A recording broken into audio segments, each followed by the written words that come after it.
हल्की ठंडी हवा चल रही थी। हवेली के पुराने दरवाजे चर चर की आवाज़ के साथ खुद ब खुद खुल गए। आर्या ने धीरे से अपनी आंखें खोलीं। उसके हाथ में दिया कांप रहा था। ये आवाज़ इस कमरे से आ रही थी, उसने बुदबुदाते हुए कहा।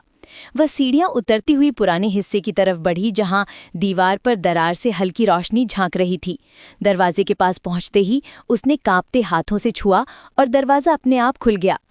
धुआं उठा। एक पुरानी तस्वीर जमीन पर गिरी। तस्वीर में राजनंदिनी मुस्कुरा रही थी। पीछे लिखा था, मैं वापस आऊंगी। आर्या सिहर उठी। तभी कमरे के अंदर से एक धीमी आवाज आई, आर्या। वह कांप गई। कौन है वहां? उसने पूछा। जवाब मिला, मैं राजनंदिनी हूं।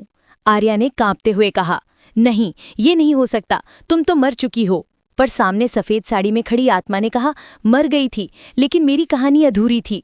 आर्या पीछे हट गई। उसकी आंखों में डर और हैरानी थी। रात गुजर गई।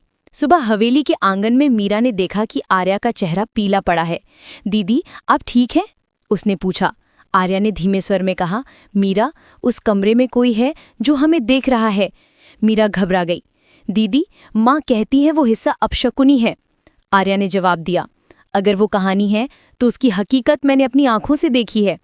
उसी रात आर्या को फिर वही सपना आया।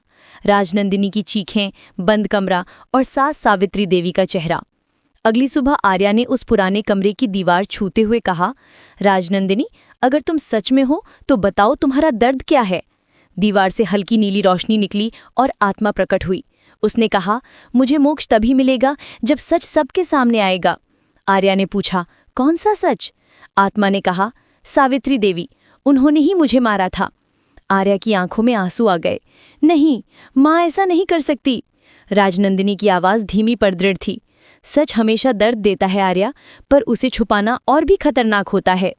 उसी पल आर्या ने तय किया कि वो सच सबके सामने लाएगी। वो माँ के पास गई और बोली, माँ, क्या सच में आपने राजनंदिनी के साथ ऐसा किया? सावित्री देवी कांप गई।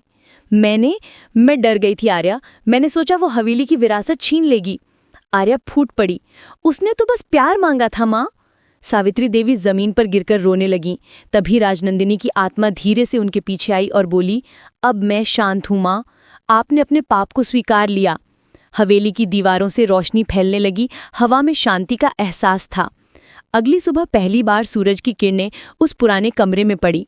आर्या ने खिड़की से झांकते हुए कहा, शायद अब हवेली का अंधेरा भी खत्म हो गया। मीरा पीछे से आई। उसके हाथ में राजनंदिनी की तस्वीर थी। देखे दीदी, अब ये तस्वीर भी चमक उठी है, उसने कहा। आर्या ने तस्वीर को सीने से लगाया और आंखें बंद कर लीं। पृष्ठभूमि में आवाज आई, जब सच रोशनी बनकर सामने आता है तो अधूरी आत्माएं भी मुक्त हो जाती हैं और प्यार, वो तो अमर रहता है। हवेली की घंटियां बजीं। हवा में हल्की खुशबू फैल गई और कैमरा धीरे धीरे ऊपर उठता गया। तुमसे तुम तक का थीम बजा और कहानी वहीं पर खत्म हो गई, जहां हर दर्द ने अपनी शांति पा ली थी।